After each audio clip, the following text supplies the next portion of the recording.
So I began my career as an investor. I've started a number of companies along the way, and the company I most recently started was an asset management firm called Strive to compete against the likes of BlackRock and Vanguard and others who were promoting ESG values in capital markets. But that gave me a front row seat to seeing what one kind of voting looks like.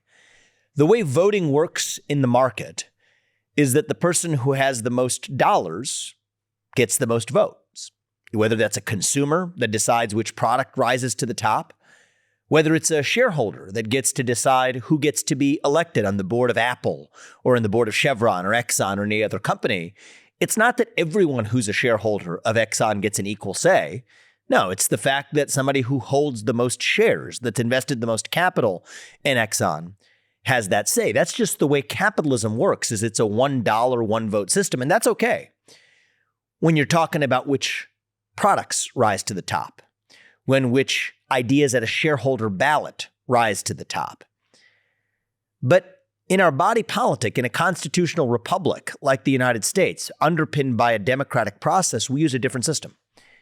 It's a one-person, one-vote system that shouldn't be adjusted upward or downward by the number of dollars you control in the marketplace. That's actually one of my main issues with the rise of so-called ESG and stakeholder capitalism trends in corporate America. What that effectively says is that we're now using the dollar system not just to say which products get sold, whether to invest in an R&D facility or a manufacturing plant. No, we're now using the $1, one vote system to determine which ideas make it to the top, whether to correct racial injustices through quota systems or some other means, whether to fight climate change on the basis of a method that creates for higher consumer products for everyone or some other means, or whether to fight it at all. These are ideas that are settled in a constitutional republic through free speech and open debate in the public square where everyone's voice and vote counts equally. And I think here's the difference. I'm not saying that if you're a capitalist, say Larry Fink, the CEO of BlackRock, that you can't engage in that. You can in your capacity as a citizen, which is different from using your corporate platform to do it as a capitalist. And I think that's deeply personal to me because I've been a capitalist. I've succeeded in the system of free market capitalism in America as an entrepreneur, as an investor. But I've also pursued my journey, as I am now in pursuing the US presidency, as a citizen. And I think both of those are part of our identity as Americans. Not just somebody who's pursuing self-interest through the system of free market capitalism without apologizing for it, but we're also citizens that each have our own civic duties. And one of those identities as a citizen is grounded in this idea of free speech and open debate as the way we settle our political questions. That's one of the things we share in common, regardless of what our beliefs are, from controversial topics ranging from abortion to affirmative action. It doesn't matter. What we share in common in this country is a commitment to the idea that we settle those differences through a civic process where we're all equal as citizens, each having the right to express our own opinions so long as our neighbor gets that same courtesy in return. That is part of what it means to be American. It's also why I'm excited about today's guest on the podcast, James Fishback, who, like me, I think has had a career as a capitalist. He's an investor at a prominent hedge fund, as you'll hear from him soon. But he's also somebody who's dedicated a significant portion of his time to starting a nonprofit that actually fosters, who would have ever thought, open debate and discourse and dialogue amongst the next generation of Americans. He's not doing that in his capacity as an investor. He's doing that in his capacity as a citizen. And that speaks to me because American identity isn't just one of those things. It's both of those things. We're capitalists and citizens. We believe in individualism and in unity. We believe in the pursuit of self-interest and our civic duties. Both of those are part of what it means to be American. And that's what we're going to kick off the conversation with today with my new friend, James Fishback. James, welcome to the podcast. Well, it's a real pleasure. Yeah, so thanks for being here. I thought it'd be interesting to just get right into it in terms of you're an investor. You're working at Greenlight Capital. David Einhorn. I actually read David Einhorn's book. What was it? Some of the people fool some of the people all the time. Yeah. Something like that was the book about 12, 15 years ago when I read it. It stuck with me. There's some interesting lessons in there. He was actually quoting Abraham Lincoln, as you may well know, is a famous Abraham Lincoln quote that he riffed on as the title for his own book as an investor. in capital markets. But you're working for his firm. But then you decide to also pursue this parallel journey to foster open debate amongst young Americans. Presumably you had some concern about our country that led you to do that. I've found that that's actually one of the things that motivates people to take action is when they have a concern about a problem. What was your concern and why did you pursue this journey to foster and build the nonprofit organization you have? And tell us a little bit about it, and then we'll get right into it from there. Well, absolutely. Well, it's a real pleasure to be here, Vivek. And, I started Incubate Debate back in 2019 in Florida, a state that I call home. I did high school debate for 4 years, had a lot of fun with it. And then after came back from college, I did 2 years as a volunteer debate coach in Miami-Dade County at a urban school in Miami Gardens. And I saw how the sausage was made, both as a competitor and as a coach. And what I saw was incredibly troubling.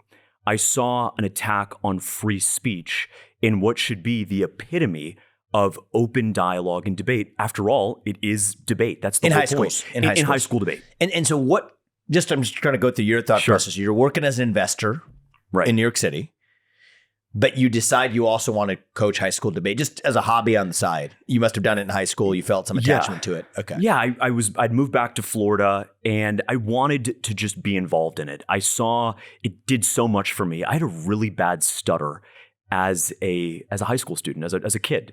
And high school debate took time, but it got me out of that. It gave me confidence. I was reading Foreign Affairs magazine and The Economist, all of these great sources as a freshman and sophomore in high school. So I was kind of way ahead when we were talking about, AP European history or we're talking about AP comparative government. I was reading those things weeks or months beforehand. So it was an incredible blessing to be a part of it. And what initially motivated me to be the coach was socioeconomic hurdles.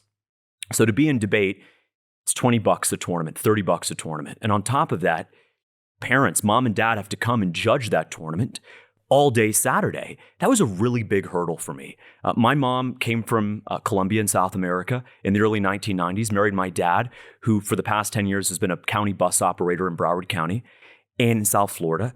And so it was really hard to go to debate tournaments, to get the money, but then to have parents take off 6, 7, 8 hours to judge these debates. That was a massive hurdle. So you weren't particularly well off. How would you characterize lower middle class? Lower middle class, working class family. Privileged in the same sense that you were, to have two loving parents that instilled those values, not just of grace and respect, but of civic disposition to care so deeply about the country that's given them so much. Mm-hmm. And so that was, your high school experience. How old were you now when you decided to go back to debate coaching?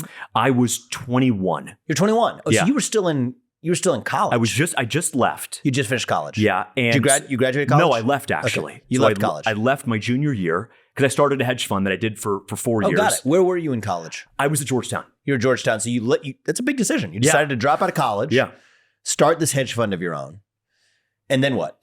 And then you moved to Florida. I moved to Florida. So I was in DC, moved back to Florida. Did that for 4 years. And then, the Bloomberg terminal is kind of an interesting country club, if you will. You can always message people on there. Yep. So I messaged David Einhorn on there. I read his book. I always read his quarterly letters. The same book that I was talking about. The same book. Yeah. And the same quarterly letters that so many investors across the world look forward to reading every quarter. And I messaged him and I said, this was in the spring of 2019. And I said, I think the Federal Reserve is about to cut interest rates because of what was going on with the trade tensions and some of the deindustrialization that we were seeing. And kind of the Fed strategy had changed, right? Where they were hyper concerned about financial markets. So I sent him this message, and to his credit, we went back and forth. We didn't agree on the first trade, but we came back a couple weeks later. He put the trade on, and I was blessed to be in a partnership with him for 2 years, advising him on these big macro events that I had done as a macro investor. While you were still your own macro investor at your fund? Yes. And then eventually you just got hired by him? Yes. At the end of 2020, which was a fascinating year. While you were also debate coach, presumably though, if we're talking 2020, that's via Zoom That's via Zoom. What was that during COVID? What was that like? It was incredible. I'll never forget. I was at the last debate tournament to ever be held in the country before we shut down. And that was when was that? Yeah. That was March 2nd. And it was in Orlando, Florida. It was the Florida Forensics League varsity state tournament. I was there with 2 students and they were competing and I was their coach and mom was there as well, one of the students. And I'll never forget, it was like the world. No one really knew what was going to happen a week or 2 later, but the kids in that moment were having so much fun. We're debating and having a great time. And then 3 months later, these tournaments are online and I judged a local tournament that was online in May. But what was amazing, Vivek, was even though the expenses of running a debate tournament collapsed overnight, there's no catering, there's no need to hire buses, to rent out rooms. You needed a Zoom Pro account, which is $50, $60 a month. The big institutions, the big Ivy Leagues, Harvard, Yale, you're familiar with both, they run these big debate tournaments. They were still charging students, the same students that I was coaching in Miami Gardens and low-income communities, hundreds of dollars to participate in a virtual tournament from their couch. Oh, come on. That was about the expenses of putting it on in a room and providing food and lodging. Oh, so had they gotten one kid, they broke even. That's right. That's really funny. They've got 1,000 kids. It's funny in a sad kind of way, but it embodies higher education in this country. Correct. They've gotten so used to running a scam that even if it's a debate tournament via Zoom, we'll keep the scam mentality going. So anyway, so I guess I actually am separately curious about this. I wasn't planning to ask you about this because I didn't realize the timeline here, but how did that affect the quality of debate you were able to have taking the in-person to Zoom? Is that something you were able to carry on pretty effectively or not? We were. So this was about the time that Incubate Debate went from being a debate camp, which it was in the summer of 2019 at the University of Miami, the only free debate camp in Florida. And you founded this. I founded this. And it's a nonprofit debate camp. Correct. Got it. And then over 2020, over that summer, we had to do the camp online. And we then realized, wait, if Harvard and Yale and all these big places are hosting tournaments and still charging kids hundreds of bucks, we should just get a Zoom account and host tournaments. And exactly. We did that in September. And how much did you charge them? Nothing. Okay. Nothing. And it's not just the cost of the tournament that's the charge. It's mom and dad having to judge for 6, 7, 8 hours. So on top of not charging them, we then invited people, think tankers, professors. Oh, great. So you could actually judge. Even make for sort of professional judges at debate. Exactly. Rather than asking mom and dad to do a second job over the weekend. Exactly. I didn't realize that's how it worked, by the way, that it was parents of the people who participated that were the judges. And that's what's so problematic about it. It actually probably is biased, too. Incredibly biased. And I've got some funny stories to tell you on that front. But, we started this tournament. We had 200 kids. I thought maybe we were going to get 40 or 50. 200 students from all over the country came to our first. We called it the Incubate Debate Congressional Classic. And we debated some pretty interesting topics, whether the U.S. should sell the UAE F-35s. Right? Some really important topics that were in the news. We always kind of pull topical stuff. And the person that connected us, Bill Lackman, was actually one of our judges there. Oh, was he? Yeah. Oh, that's great. So good for him. I'm glad that he was taking time to do that. That makes me, makes me proud of him. That's good. He's, on a separate note, what he's done over the last couple of years, his whole life, but he's really, I think, embraced the engaged citizen idea, right? Speaking up on issues. I think of one in particular, right? The sexualization of young people on Pornhub, right? Where he stepped up and he pressured companies like Visa and said, you can't be processing payments where you've got young women who are being exploited on these pornography sites. So it was an honor to have him come out and judge and so many others. This is still virtual stage. Still virtual. Yeah. Whether it was from the Cato Institute, the American Enterprise Institute. So you use the virtual thing to your advantage to say that we're actually just going to get super high-end, professional debate judges that could be a draw for students and others, but didn't charge the students. Yes.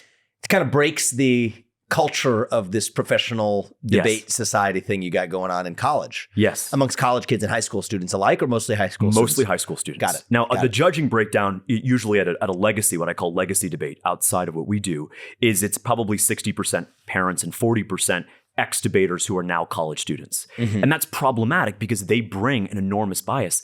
And I got to tell you, they don't even hide it. They wear it proudly. You mean in terms of the judging of this? The judging of it. The parents in particular do. The parents and the college students both. Got it.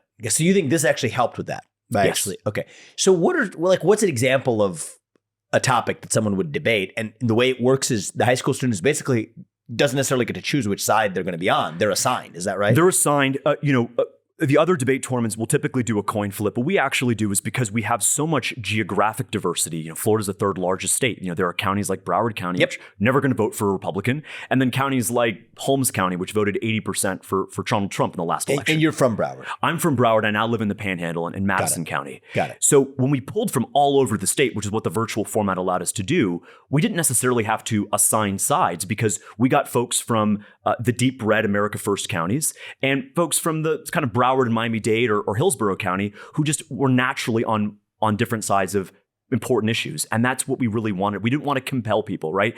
On issues like you talked about, affirmative action, it would be awful to compel someone to say something they don't believe. Mm-hmm. Now, we always encourage them, by the way, to entertain what the other side's going to say, to deeply research what they may bring up, to have counter arguments. But I fundamentally don't believe in compelled speech. Yeah. It's interesting. I mean, this is random, but it just reminded me of something I haven't thought of in years.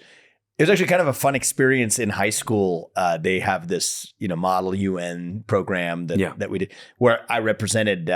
I was sort of forced to represent Iran, and I think it was just fun. It was kind of interesting. But it's high school. You take on a position that you don't take on. I think that you could argue it's an exercise in building your skill set, regardless of whether or not you're embracing it. But you're leaning in the direction of allow people to speak for what they're passionate about.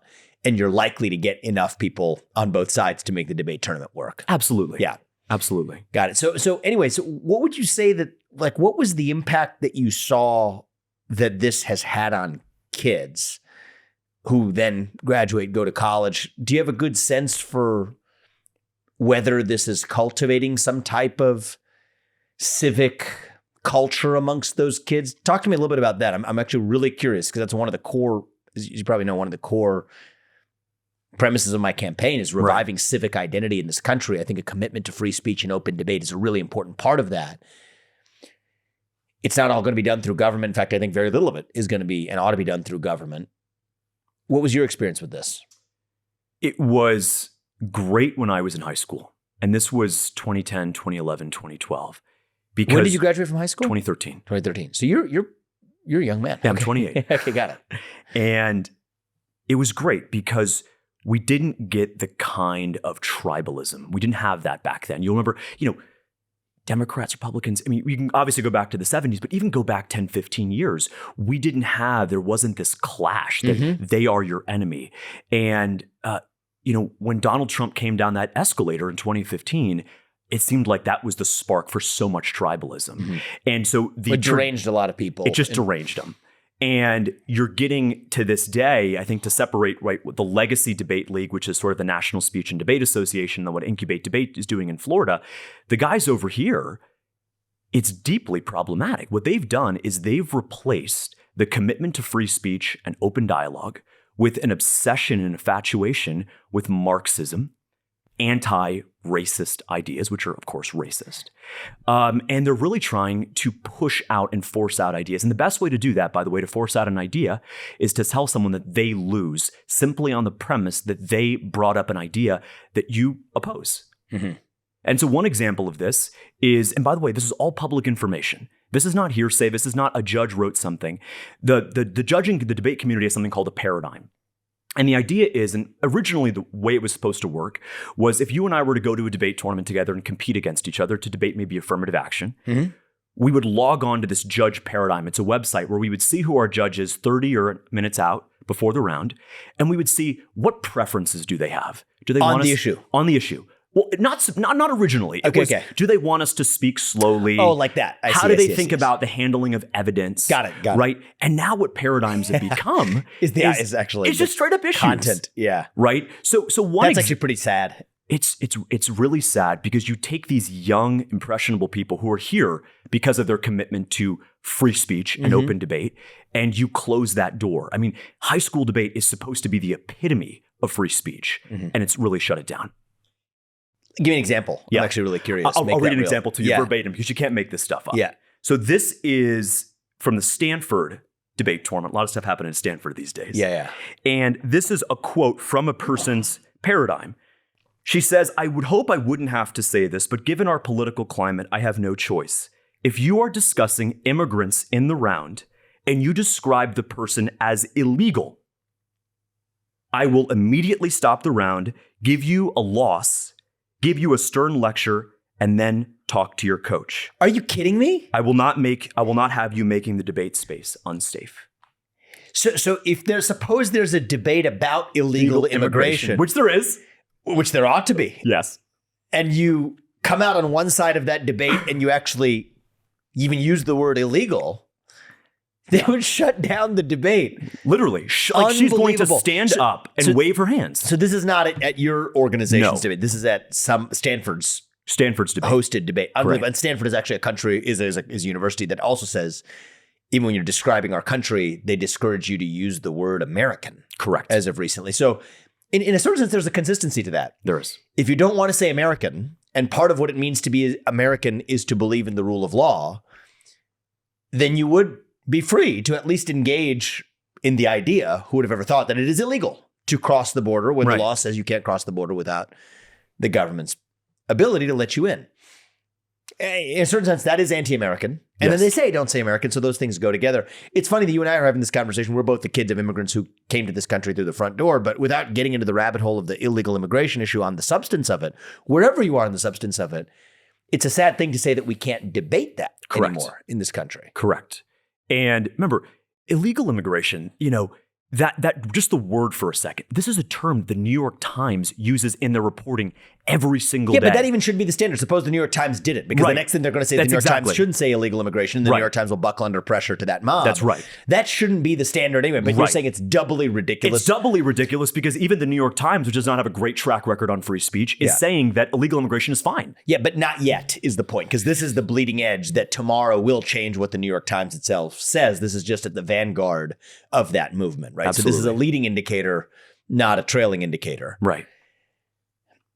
Interesting. I think that I'm trying to think about, let's say somebody who has a different point of view than you and I who were here, what would they say?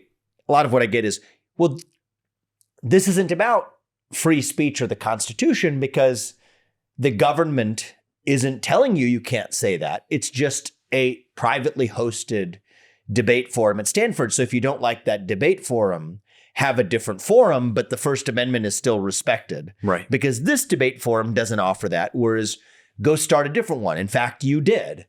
And so I think that's the common kind of refrain that I hear in this type of setting.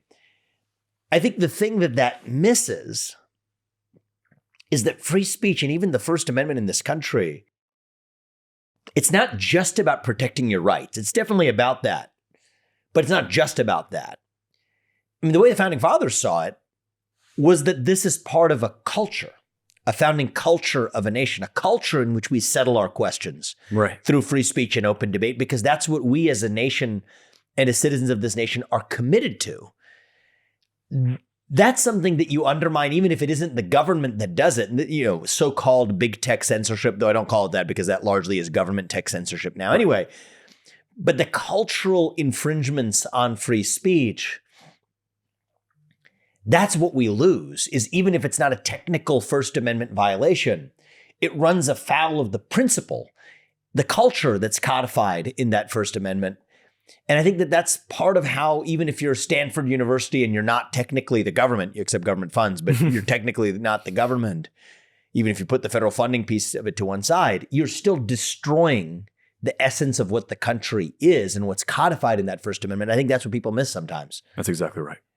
So what did you do in response to that? I guess you offer an alternative. It's the best you can. It's all build your own, they say, right? Mm-hmm. And so we did that. And, we started out with that first virtual tournament, and we had to do virtual, obviously because of COVID. It was still very difficult in the fall of 2020 to convince students to come together, to convince parents.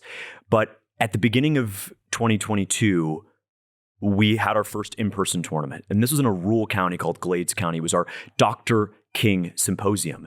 And it was really about standing up for the principles that the good Reverend represented, right? Equality before the law, justice. And so students came together for the first time, 100 students, to debate these issues from all over the state. And we had a blast. And since then, we've been hosting tournaments. We have 1,000 active students. We're reaching out to schools right now. So we're going to quadruple that number in the new school year. And the idea is because you have to have fair debate, you have to have fair topics. So it's not just the judging that's unfair from the other legacy establishment debate side, it's also the topic. So you're very passionate about the idea of merit. And affirmative action runs counter to that. So let me give you one of the debate topics that the National Speech and Debate Association wants students to debate. It's still on their website right now. It's not whether or not affirmative action is good for Black Americans. The question students had to debate: how has affirmative action helped Black Americans? Are you kidding me? Dead serious. So the two sides of the debate are it's helped them this way or it's helped them that way. Right. Oh, that's amazing. And we have our views. Wait, who hosted this debate? This is the National Speech and Debate Association. This is the largest debate. Can you send this to me? I will. Actually, this would just be, when was this? This was posted online about a year ago. Wow. Send that to me today. I will. I'm actually pretty interested in that. And you and I have our views about affirmative action. This is not about that. Going back to the illegal immigration point, we ought to have a debate on whether affirmative action is good or not. Oh, that's the heart of the debate. Right. Yeah. It's the heart of it. As opposed to the question of how it's good. Right. It actually has a big impact on the culture, even in the culture amongst conservatives, because that's a big part of why, I believe, affirmative action is one of these sacred cows you're not supposed to touch. There isn't a Republican presidential candidate in U.S. history, even in recent history, who has pledged, as I have, to end affirmative action in America. I pushed the Trump team on this, including the policy team, as to why they didn't take this on. They said it's not a political hill they wanted to die on. I disagree with that, but you can understand why. If the scope of debate, I mean, in some ways, the way a debate question is posed defines the Overton window, right? Correct. Okay, here's one end and here's the other end, and you can have at it. But right now, the Overton window is the idea that you can debate how affirmative action has helped Black Americans, but no further than that. Right. It's interesting, and it also actually highlights to me how you can use, this is sort of a deeper analogy here I'm about to make, but you tell me interrupt me if it doesn't make sense to you.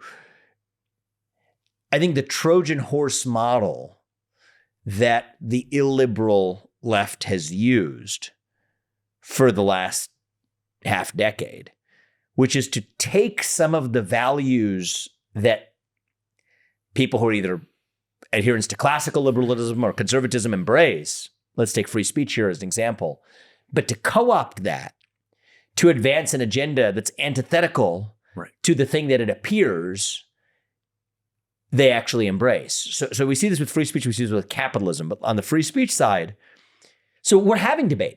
Guys, we're embracing open debate. And so it looks like it checks the box of believing in free speech.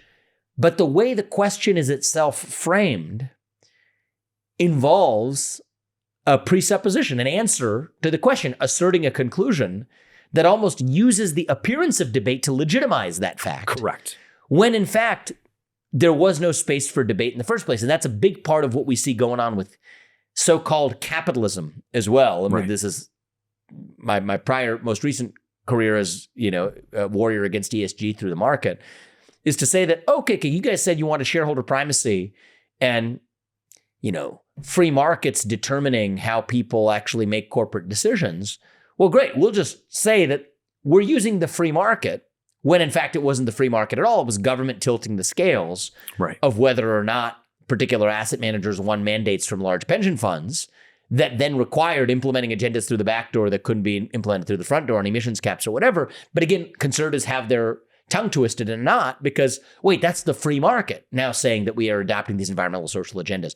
Same thing here is, okay, we're having debate. Guys, we're having an open debate, but the way the question is framed itself belies the actual value you're supposed to protect. And I think it's an interesting move. I mean, before we sort of complain about it and enter despair, it's just interesting to observe that that's sort of a tactic of, I think, the modern progressive left. I think a lot of the Chinese, agenda in the United States, I think, makes a similar move is, okay, if you can't beat them, act like you're joining them. Embrace the things that they fetishize, but turn it into a golden calf, which allows them to worship at what ends up being a hollowed out husk of itself, a false idol. And whether that's free speech or whether that's capitalism, we're able to trick the other side into actually bowing at the temple that they think they're bowing at, but they're actually bowing at our temple instead. Does that sort of make sense to you? Absolutely does. And so how do you cut through that? Right? Because you say we're at a debate, so you could say you're not going to participate in that debate. Right.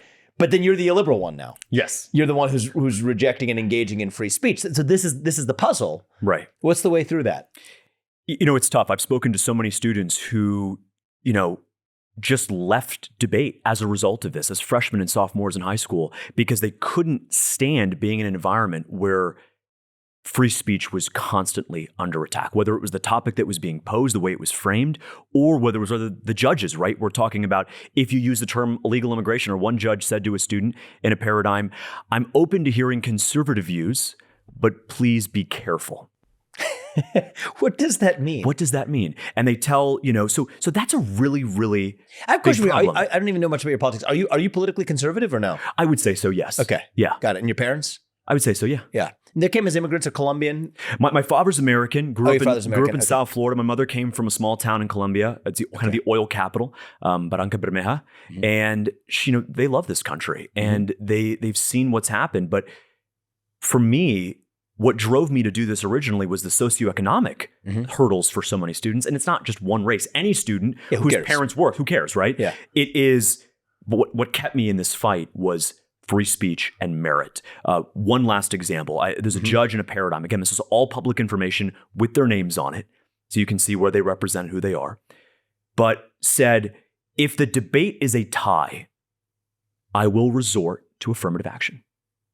Oh, really? As in racial equity for who equity. wins. Yeah. Racial as a equity. tiebreaker. And what does it mean for a debate to be a tie? Well, and what does it mean to say that prospectively about whether the debate was actually going to be a tie, if it really was a tie? Just put yourself in the perspective of somebody who's a judge says this, okay? Is that if it's a tie, I'm going to use race to settle it, but you're also the person now prospectively judging it. Are you really judging it? No. Through those merits? I mean, that's a farce, actually. No. Yes. It's kind of the way our culture works today, though. It's interesting. It really is. And, it hurts the students that they're trying to help the most. Because now you have a team of young Black students, the ones that I coached in Miami Gardens, and they get the win, Vivek. They win that round, but now they're constantly worried. Did I win because of a racial equity? Of course, yeah. Or did I win on the merit? And this is the tyranny of merit, kind of an interesting phrase, but this is what it is. It's a form of psychological slavery. Yeah. And I think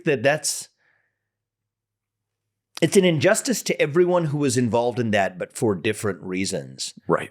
What do you think it does? I mean, let's just take the argument for the other side. I vehemently reject it, but let's just get it on the table. Where they'll say something like these Black kids grew up in tough circumstances in a systemically racist system, and that we need to build up their self-confidence so that they then have the self-confidence to actually compete in a system that was already unfair, but this is how we make it fair.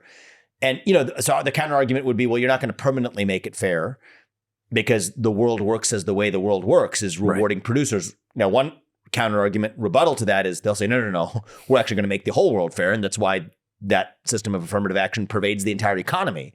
But suppose that doesn't work and that results in national decline. Some other people who would say that, no, this shouldn't last forever, but we need to do it. So like the more so-called reasonable people here on the other side would say that, yes, it's true that we can't have an economy that persistently works this way. That's true. But at a younger age, you need to give those Black kids at least the self-confidence of what it feels like to win. Right. So even if they wouldn't have won according to blind criteria, you nonetheless need to give them the experience of winning to give them that self-confidence. I know what my response to that is, but I want to hear yours. What would you say in response to that? What I would say is do what Incubate Debate is doing. Go into these schools, work with the teachers, work with the students, host workshops to give them the confidence so every student can win on their own merit. Don't lie to them. It's lying. Make no mistake. It is lying to them. And they're deluded and they're going to end up creating this tension between them and other students where they're going to end up on the outs. And that's a really big problem. So what I would say is, by the way, it's much easier for the National Speech and Debate Association and all these big debate leagues, which kind of all have the same ideological view on racial equity, much easier for them to say, we're going to host a diversity, equity, and inclusion webinar every quarter. And that kind of tells our judges, right? Wink, wink, racial equity, affirmative action in your judging decisions, than it is to actually invest resources and boots on the ground to visit these underserved Title I high schools all across this country and work with the students to get them to that level where they can truly win on their own merit. And they don't have to worry, did I win because the judge had some agenda? And there's deeper questions here where I think that's very noble. And I think that is something I would get behind. I am behind. Thank you for what you do. And I'm pretty excited about it. I think the reality is that's still, to me, a bit of a rosy picture because these kids did not grow up, many of them, in the family circumstance that you and I do. 70+% of Black kids are born into single parent households. Correct. Unlike you and I, who enjoyed the ultimate privilege of having a family foundation with two parents who valued education. That's the real privilege. We didn't grow up in money. I didn't either, just like you.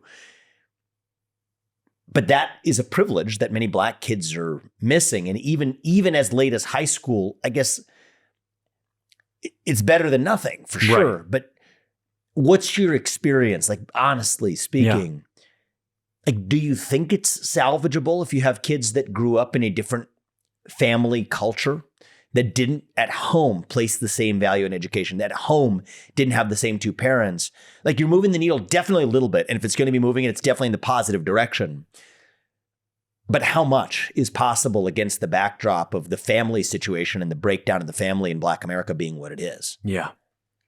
My faith tells me that everything is salvageable. Mm-hmm. And we should never throw in the towel when it comes to the importance of family, the privilege that you and I benefited from. What I would say is this open dialogue, this civic engagement has the opportunity to bring families together. So I'll give you the one example. There's a young girl who participates in our debate league. Her parents were separated when she started competing with Incubate Debate, and they came to the tournaments together to watch their daughter up there talking about the Second Amendment, talking about the 10th Amendment, talking about federalism, doing that time and again over the course of the year. They got back together. The mom and dad. Mom and the dad. Right. That's an unbelievable story, man. And it's, it's not just debate, right? We need to have these. So they were separated. They were separated. Unbelievable. And so, but it's not just debate. What an analogy, right? Debate. You can have to bring the country together, but it right. put it, and just out of curiosity, you're saying this is not a well-to-do family. No, this is very much circumstances that you and I grew up in. Mm-hmm. And, it's not just debate, but we talk about the academic achievement gap. Let's also talk about the extracurricular gap. This is where families spend time on a Saturday at a football game, at a chess tournament, at a debate tournament. If we can bring families and invite them together, one thing that we're starting to do at our upcoming tournaments is childcare. And that's been a really big thing. So we are going to have a childcare room. So for that mother who has 3 young kids, who wants to be there with the grandmother and the uncle, we are going to provide childcare so she can actually be there, watch her daughter, watch her son, and really have the sense of family unity and pride. I like that. Do you get the sense that, I guess one of the goals of debate is persuasion? Do you get the sense that somebody who shows up at one of these things, or a high school kid, changes their mind from time to time on a subject? Or do you think that that's not something that happens even in the best of scenarios? Happens all the time. Really? And Good. maybe the best example of I love that. Yeah. Was the parental rights bill in Florida. We had a debate. This was in May of last year at our state championship. And the question was around the question of whether the parental rights bill, which was, restricting the discussions about those issues in K through 3, whether that was a good or bad thing, whether that should continue. I have never had more students and more parents blow up my phone about why this topic should be taken down, that it was fascist. Oh, wow. That there was no debate. Even the debate about it. Right. And I thought, and I was kind of priding myself like, these kids have grown so much, having these discussions, getting this perspective, hearing from law professors and members of our armed forces, getting feedback on their debates.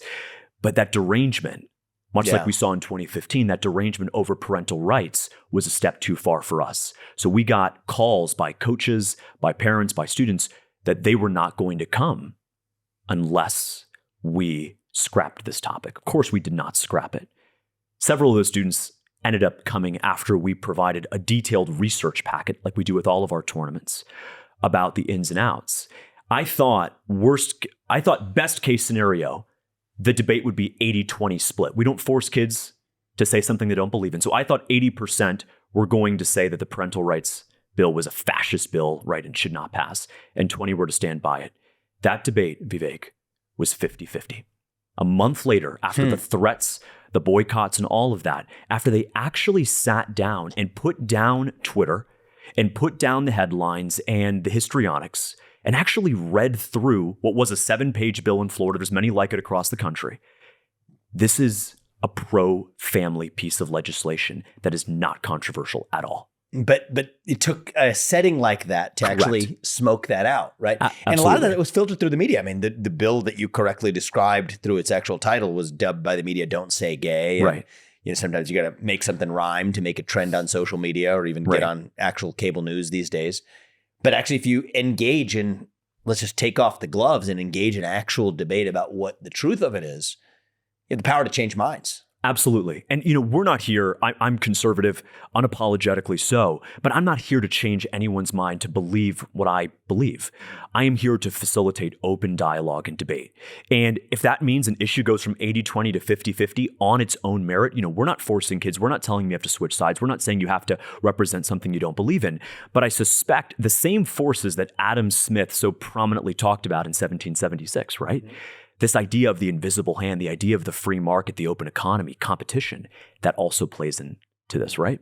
So if a student goes up there, has nothing to stand on this parental rights bill, they can't win the tournament.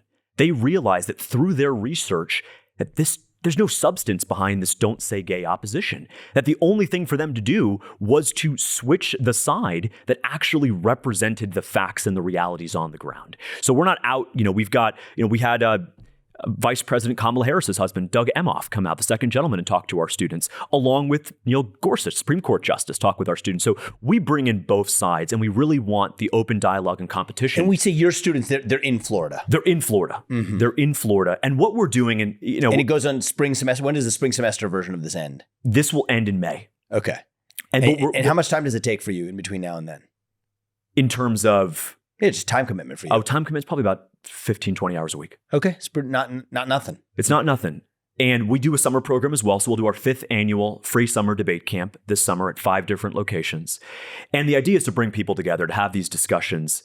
But, we've got some upcoming debates, one on AI, which is, interesting. Yeah, what impact will AI have on education in America? And the interesting part is that one will be out of the Overton window, right? Yes. Or we're squarely within it to say, Correct. Which is there you're going to have to be able to have actually a rich, open debate because it's not the topic where the sides have already ossified. Right. That's cool that there are still spaces. And it's interesting to cultivate almost the skill set amongst kids these days. It's probably better to find, I think we need to change the culture, but put that to one side. If we take the current culture as granted, but we still want to build the skill sets you want to build amongst these kids, it's kind of sad that you have to find those kinds of topics that there's still enough controversy or opportunity for difference in opinion, but outside of the pale of the kinds of controversies you're not allowed to actually debate anymore. So I predict that'll actually be one of the better ones. Yeah, it'll be a lot of fun. Yeah. It's going to be a lot of fun. That's exciting, man.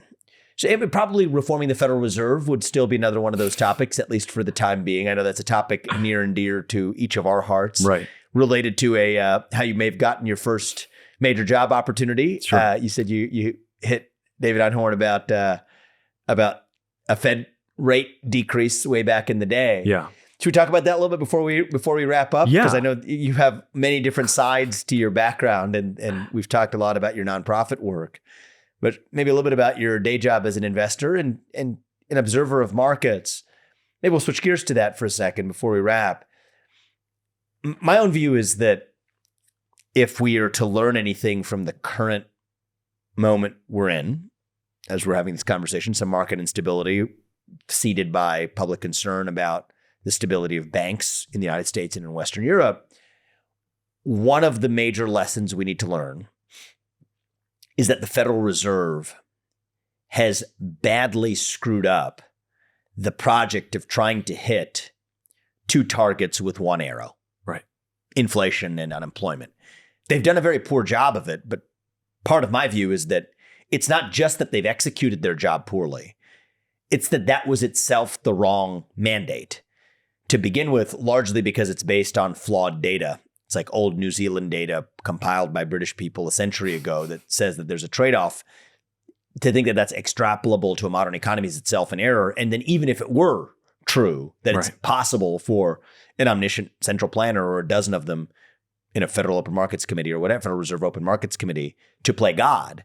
And the results speak to the fact that that's been a disastrous experiment, probably contributing in some ways to the 2008 financial crisis, again, to the instability now, where the Fed takes these really what are trailing indicators like wage growth late in a business cycle, treat them like a leading indicator such that when you see wage growth, you tighten interest rates precisely when the business cycle was about to be self-correcting in its own right, but you turn what would have been a perfectly smooth cycle into a boom-bust bailout cycle that gets us exactly what happens to repeat itself over and over again. And you have 20,000 people that show up or 22,000 people that show up to work at the Federal Reserve System doing a job they shouldn't have been doing in the first place. It just exacerbates the problem through this managerial bureaucracy. That's my diagnosis of the current state of play, and I have my views on what I'm going to do as president about it. But you're a sophisticated observer of financial markets. You've been watching the Fed for the better part of a decade and a half. Share with me your perspective. We're in the middle of this, in the thick of this capital market instability on the back of concerns about bank stability. I place a lot of that blame at the feet of the Federal Reserve. What's your take on it, man? My take is the Federal Reserve is just trying to do too much. It's trying to do too much, and they're micromanaging. Mm-hmm. So I think the best way to think about this is to go back to 2019, and you had what the Fed called a mid-cycle adjustment, which is a fancy way for saying we're going to cut rates not because we anticipate recession, but simply because we think we're going to take out some insurance because the Trump trade war might not be going as planned and so on and so forth. But one of the main things they cited in those mid-cycle adjustments, which were 3 rate cuts, it was July, September, and October of 2019, was that inflation was too low. Their 2% target, inflation was 1.7%. So here's the issue, is that not only is it maybe the wrong target, but at the same time, they're trying to micromanage it down to the decimal point. We're going to cut rates. We're going to raise rates, whatever it is, because inflation is off by 0.2 or 0.3 is fundamentally the wrong way to think about it. And I think about the crisis too, right? I put a lot of blame, you do at the Federal Reserve, but I do as well at Congress and for the Federal Reserve enabling the congressional largesse that we saw with the COVID bailouts. Now, the CARES Act was passed unanimously by the US Senate. And I think it made a lot of sense in the moment, right? We had no idea what was going on. It was the middle of March. We had to shut the economy down. Unemployment next month went to nearly 15%. Maybe it made sense to, again, risk doing a little bit too much versus too little. But then, a year later, after unemployment had gone from 15 down to 6, over 100 million Americans had gotten vaccinated. Kids were back at school. Businesses were open in large parts of the country. What does President Biden come do? He passes the American Rescue Plan.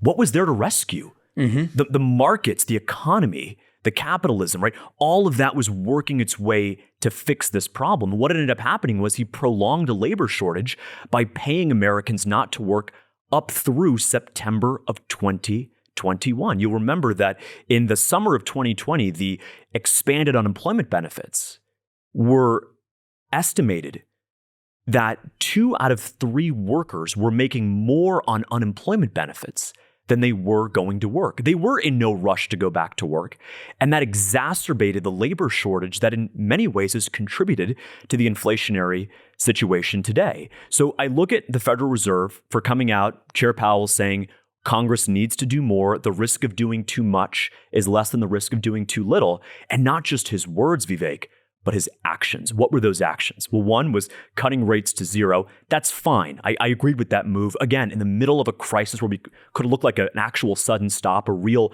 Great Depression-esque crisis, it made sense to throw the kitchen sink at it. But when it became clear in the fall of 2020 that things were on their own getting back to normal, we then had to normalize monetary policy.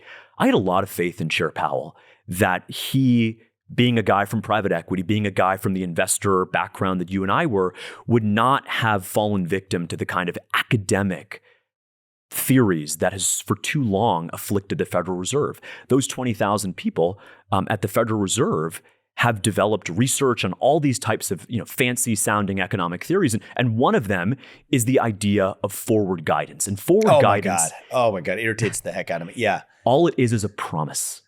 Oh, it is. And people cling on to every word.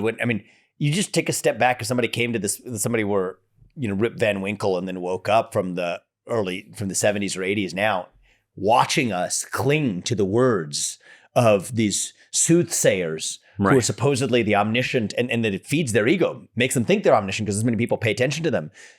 People pay attention to them, you know this as well as I do, market participants, not because they have some insight about the truth.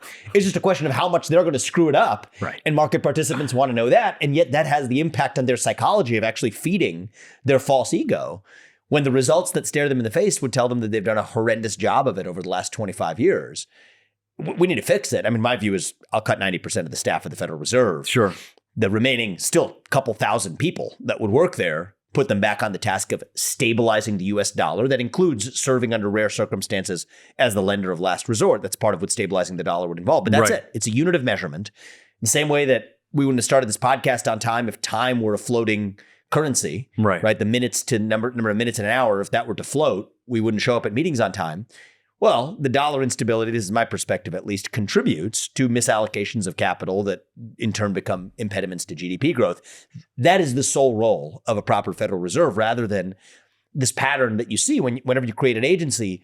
Never does it reduce its scope. It only ever expands over the course of time, decided with this academic managerial class that took over in the late 1990s, that somehow balancing inflation and unemployment were something that they could omnisciently achieved. And the disastrous results should at least, it's one thing to make a mistake. It's not another thing to make a mistake over and over again for 25 years. It's another to not learn from it and actually do something about it.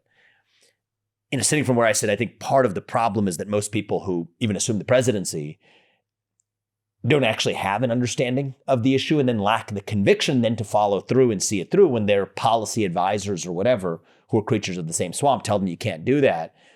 I think it's part of why we need people who have conviction to actually see that through, which brings us back to skill sets that we failed to build long ago in our civic culture, going all the way back to basic primary education, where people forgot to evaluate ideas on their own merit, which brings me back to, what it is the importance of what you do in your civic capacity, and hopefully training the next generation not to be as stifled as many in ours have been over the last 10 years. Absolutely. And, you think about kind of Maslow's hierarchy of needs, right? Civic disposition is near the top, right? But what we're trying to do with Incubate Debate now is take the same two sort of assets that have really helped us. One of them is an ability to connect with young people and leverage the existing relationships we have with schools, with administrators and school districts. So what we're launching on Monday actually is our Not Even Once in School Assembly series. And this is talking about the dangers of fentanyl for young people. This actually started by accident. We had a debate a couple months ago about the opioid epidemic, about whether harm reduction or abstinence was the more effective way for tackling addiction. And what we found was it was an incredibly fascinating and informative debate, but there was a very wide knowledge gap where students walked in with the knowledge and then walked out with so much more. So many students had no idea what fentanyl was. And this is anecdotal. We wanted to put a number to it. So we conducted a statewide survey in February that asked 320 students in Florida about this issue. 7 in 10, Vivek, said that their school had not spoken to them about fentanyl. Half did not even know that counterfeit pills like Xanax, Percocet, the things that are being peddled to them on Snapchat, were being made with lethal fentanyl. Unbelievable. And it's incredible. So what we've been spending the last couple of months on is building out a statewide series of assemblies where we're going into schools and we're walking into the wind. The reason why is that, do you remember the DARE program? Of course. The DARE program, what was how are they trying to convince you not to do drugs? What was their talking points? Just say no. Just say no. Why? Drugs are bad for you. Right. They're addictive. They'll ruin your life. And you hear all the stories of people who had done drugs and bad things that happened to them. Correct. That was my experience of it. Mine as well. And if you smoke weed, you're not going to get into college. If you smoke or drink, you're not going to be able to have that dream job as a surgeon. But we knew that was all exaggerated, right? It was histrionic. And that has created a culture where so many young people that we're trying to talk to, not just us, but so many other great organizations, are walking into the wind because they're deeply skeptical, right? 10 years ago, don't smoke weed because you're going to get very, very sick, or you're going to, get addicted or whatever. You're going to lose your job. Now you got college professors smoking weed on the job. Right. So that's the issue. But then they conflate that with anything you're going to be told on, fentanyl and Percocet, et cetera, on the list. And this is so, we can have a that's interesting debate someday about the substance of the drug war and all of that. But this is different. Fentanyl is a totally different animal. Is. And I think there's a reason why, and so when you do have this discussion, my humble suggestion is make sure you include in that conversation at least an open debate about how much of this is really supply side driven. Correct. Because it's no accident that we have seen a spike in the fentanyl epidemic precisely when China decided it was in its policy interest to wage a modern opium war in the United States by making the inputs, there's about 4 key inputs, but by providing them inexpensively to Mexican drug cartels and even coming over, sending Chinese people to Mexico to synthetically create fentanyl, to understand this is actually going to be far more harmful to the US than where its prior focus was in the so-called drug war, but actually to use that to undermine the United States from within, now resulting in 100,000+ deaths, largely with Chinese fingerprints all over them, with Mexican drug cartels crossing over the border. One of the counter arguments I hear is, well, we have demand for it. Let's address that. I don't argue against that, but it rejects the truth of the matter. Just empirically of what's happened is when the profit margins for the drug cartels went up, they decided to actually, because they got the inputs more cheaply from China, they're actually able to have an incentive. Correct. To push more of it across the border. And there's no doubt that there's a component of this that, at least no doubt in my mind, that this was supply side driven, but make sure that I would suggest making that a part of the debate in terms of how you take this on.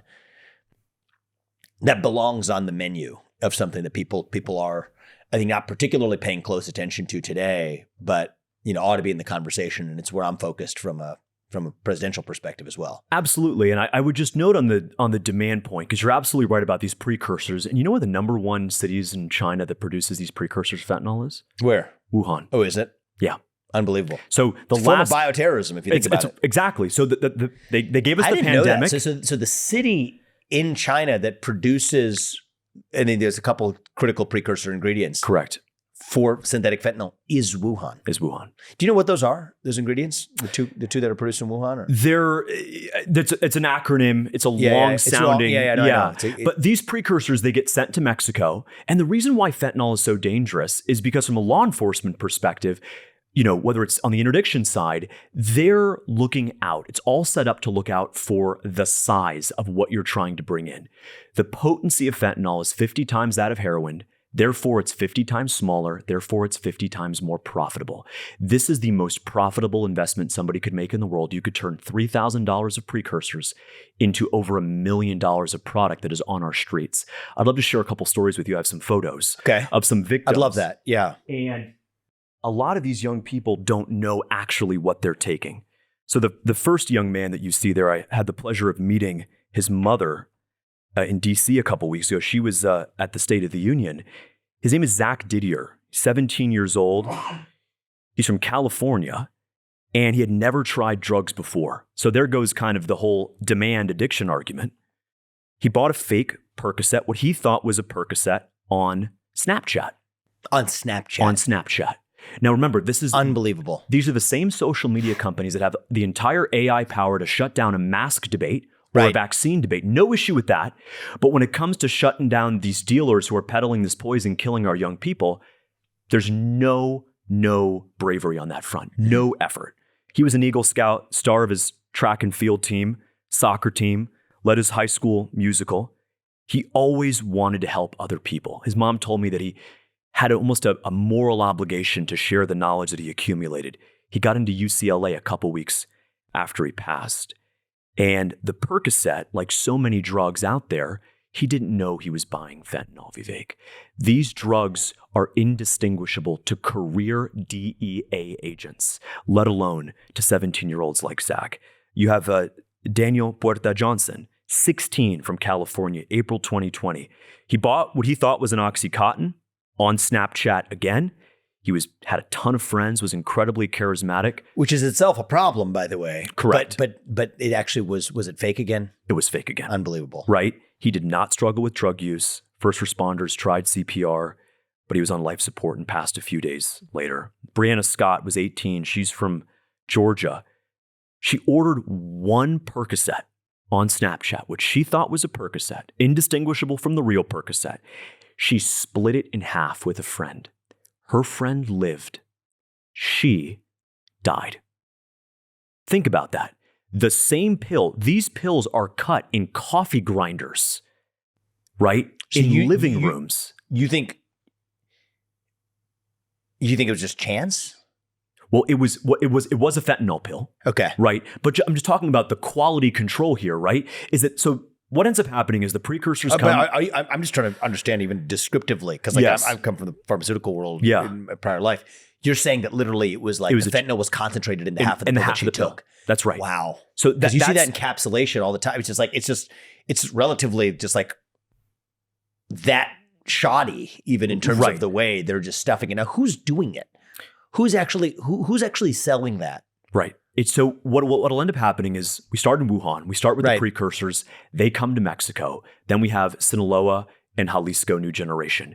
They're cutting the fentanyl. So like they have like literally people, and they could in be like warehouses, whatever, in warehouses, in campsites, including people from China, I'm told. Absolutely. Okay, there's a guy writing a book on this that's coming out next year, and he's doing the research on this. But in my conversations with him, he says that there's hundreds of Chinese people from China, right, who are purposefully there with the cartels to assist them in doing this. The cartels are not skilled chemists, right? And Wuhan actually prides itself on chemistry, on agriscience, right? So all of that comes into this. So they actually have to go there oftentimes. And when did this relationship begin between these chemists in Wuhan or these exporters in Wuhan and the Mexican drug cartels? It's hard to tell, but what I'll say is... It seems pretty recent, though. It's a this decade kind of thing. It is absolutely a this decade kind of thing.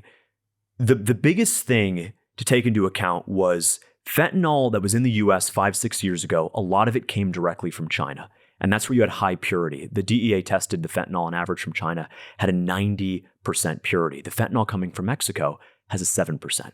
Why? Because it's being cut with antihistamines. It's being cut with Benadryl, right?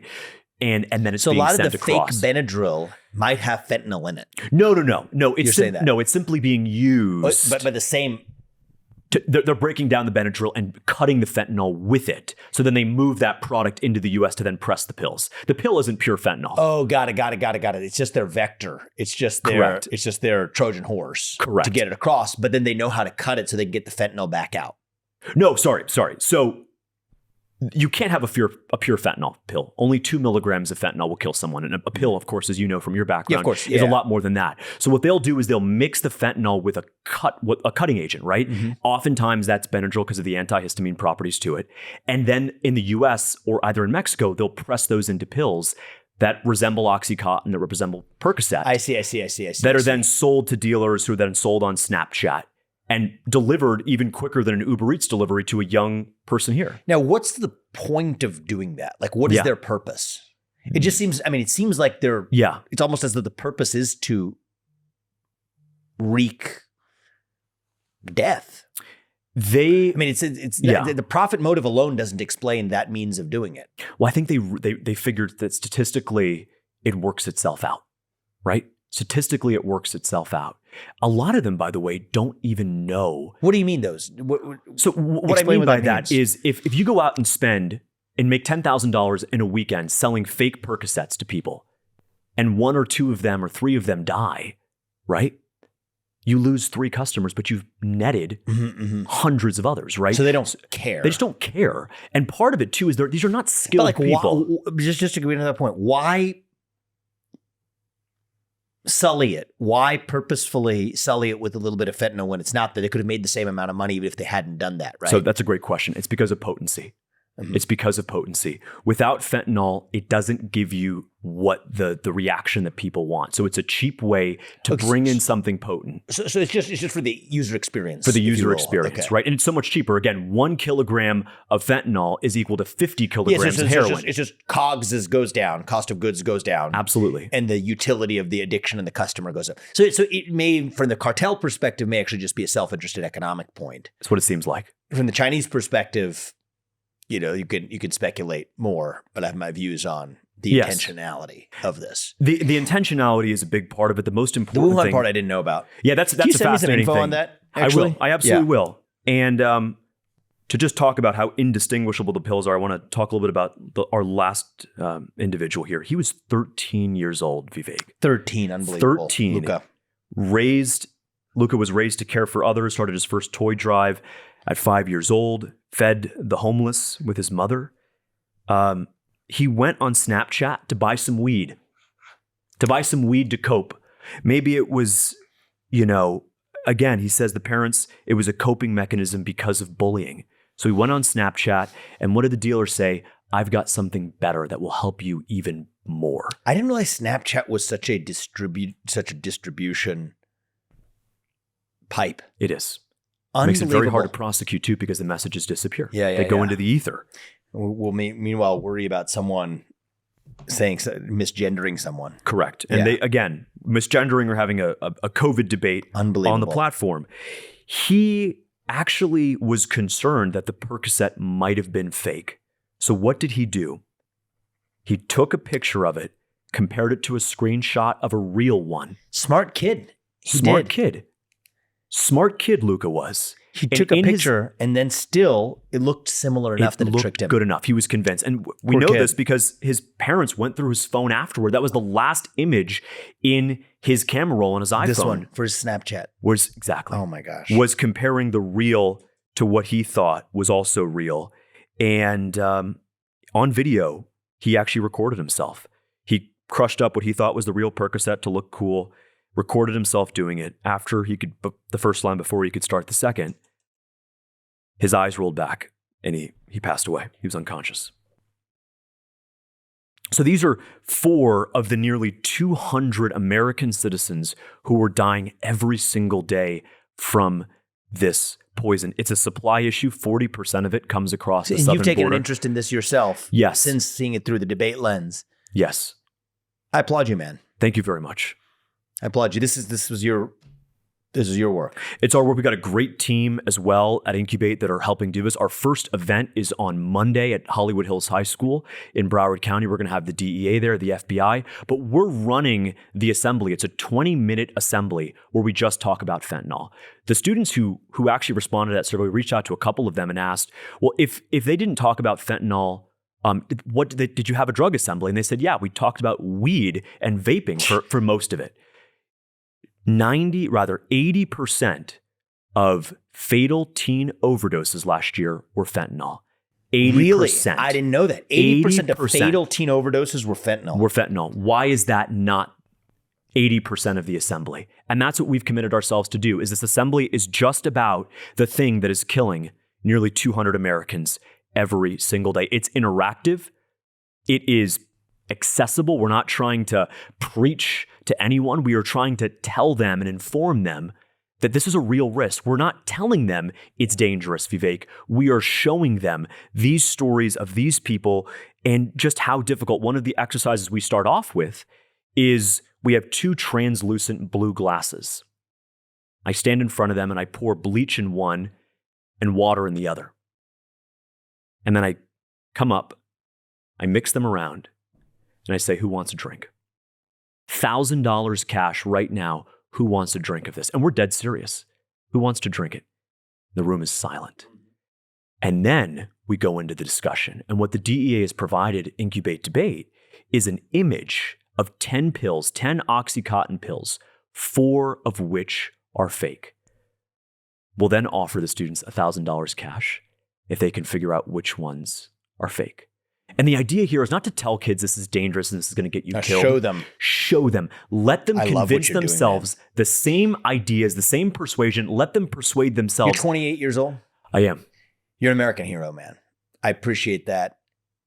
I mean, we're well over time, but this is an amazing conversation. And I just have a feeling we're going to be doing a lot more together. I want to figure out how we can get more Gen Z Americans to love and care for this country as much as you have. And I'm not even saying this to flatter you. That's the least of it, actually. It's just a genuine concern and curiosity, but also a sense of hope. I mean, the fact that you are here, I think, speaks to a lot of people who wonder about what young Americans will become. I think that you give us reason for hope. And I hope that you're unafraid at every step of the way. You're going to have your critics. It's okay. You know, you gotta have thick skin if you're going to accomplish something in this world. If you can't handle the heat, you stay out of the kitchen. But you've entered the kitchen, and I think that you're going to be hopefully the kind of guy that leads a lot of people in your generation to hopefully give us a country built on the principles that we care about, you and I both, and free speech and open debates at the top of that list. You're leading the way. You keep doing what you're doing, and I think it'll be more powerful than quite possibly what anyone in this presidential race will do. So I'm excited for you, and hopefully we talk again. Absolutely. Thank you for the opportunity, and it means a great deal. Yeah. Thank you. Man. I'm Vivek Ramaswamy, candidate for president, and I approve this message. Paid for by Vivek 2024.